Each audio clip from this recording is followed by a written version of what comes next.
मैं Gurmeet Singh, associate professor Hindi विभाग, राजकीय महाविद्यालय बूंदी, बीए तृतीय वर्ष हिंदी साहित्य, द्वितीय प्रश्न पत्र के अंतर्गत आज मेरे ई व्याख्यान का विषय है आधुनिक काल के श्रेष्ठ नाटककार जयशंकर प्रसाद की नाट्य कला। हिंदी नाटकों के क्षेत्र में प्रसाद का प्रादुर्भाव उस समय हुआ जिस समय पारसी नाटक कंपनियां अपने नाटकों के द्वारा जनता की रुचि को विकृत कर रही थी।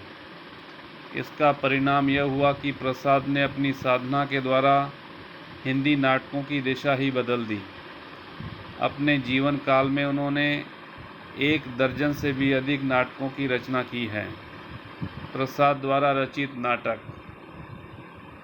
द्वारा रचित नाटकों में मुख्य रूप से उल्लेखनीय हैं सज्जन, कल्याणी परिणय, करुणालय, प्रायश्चित, राज्यश्री, विशाख, अजातशत्रु, कामना, जनमेजय का नाग यज्ञ, स्कंदगुप्त, एक घूंट, चंद्रगुप्त, ध्रुव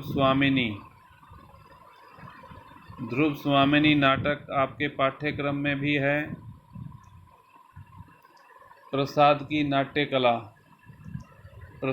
नाट्य कला का निरंतर विकास होता रहा है। इनकी नाट्य कला की कुछ विशेषताएं इस प्रकार हैं। पहली है ऐतिहासिक कथानक।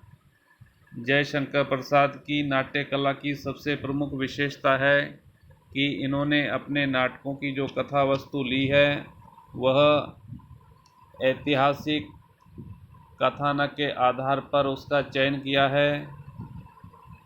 अपने इसी उद्देश्य की पूर्ति के लिए उन्होंने महाभारत के उत्तरार्ध जनमेजय का नाग यज्ञ से लेकर सम्राट हर्षवर्धन के काल राज्यश्री तक की प्रसिद्ध ऐतिहासिक घटनाओं को अपने नाटकों का विषय बनाया है।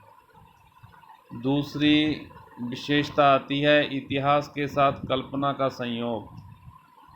जयशंकर प्रसाद ने इतिहास के इतिवृत्तों को सजीव करने के लिए कल्पना का आधार ग्रहण किया है।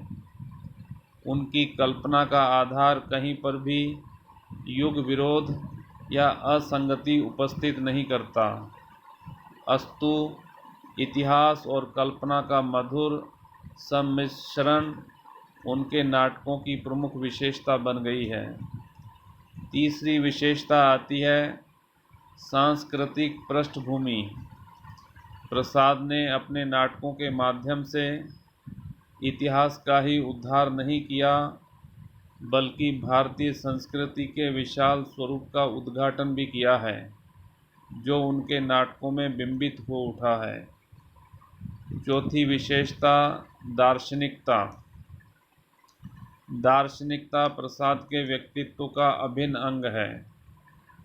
कवि के रूप में भी वह दार्शनिकता के रूप में अत्यंत विख्यात हुए हैं। इसीलिए उनके नाटकों में अद्वैतवाद, नियतिवाद, करुणामूलक बौद्ध दर्शन तथा शैवागमों का आनंदवाद आदि भारतीय दर्शन की प्रमुख मान्यताएं प्रकट हुई हैं।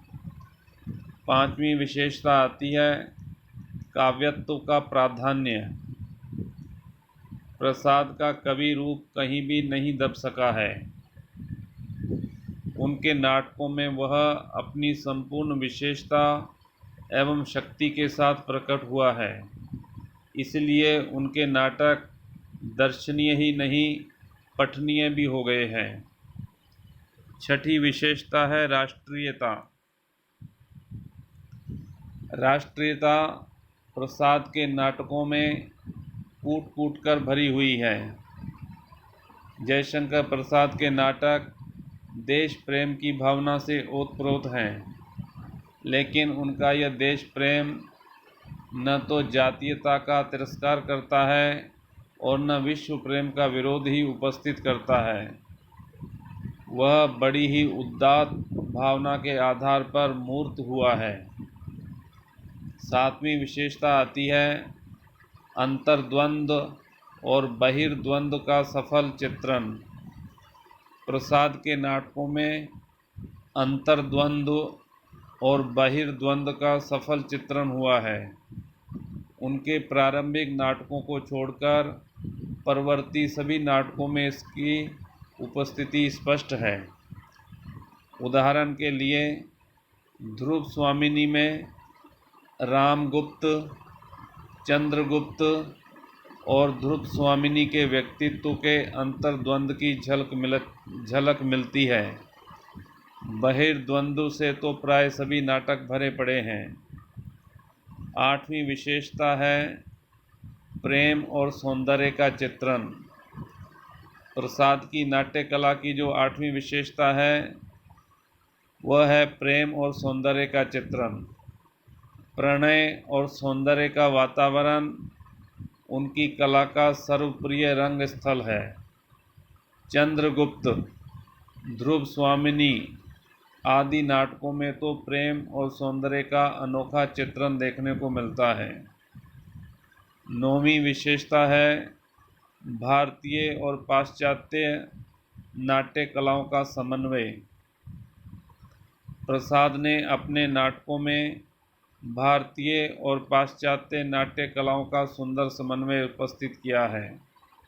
यह उनकी नाट्य कला की अन्यतम विशेषता है, इसलिए उनको एक प्रमुख समन्वयकार भी कहा जा सकता है। 10वीं विशेषता है रस परिपाक।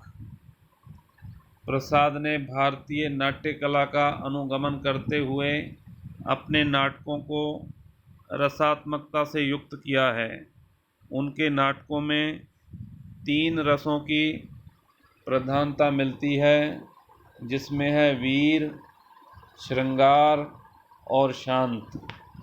इन तीनों रसों की त्रिवेणी उनके नाटकों में प्रवाहित हुई है। 11वीं विशेषता है अभिनेता। अभिनेता की दृष्टि से प्रसाद के नाटक सदोष रहे हैं। सामान्यतः नाटकों का बड़ा होना, भाषा की साहित्यिकता, संवादों की दीर्घता आदि अभिनेता में बाधक माने गए हैं। इसलिए इस दृष्टि से प्रसाद के नाटक थोड़े कमज़ोर प्रतीत होते हैं। 12वीं विशेषता है अतीत के पट पर वर्तमान का सुंदर चित्रण। प्रसाद की नाट्य कला की यह सबसे बड़ी विशेषता रही है कि उन्होंने अपने नाटकों में अतीत के माध्यम से वर्तमान का सुंदर चित्रण किया है, अतीत का गुणगान भी किया है और अपने वैचारिक दृष्टिकोण से वर्तमान का सुंदर चित्रण भी उपस्थित किया है।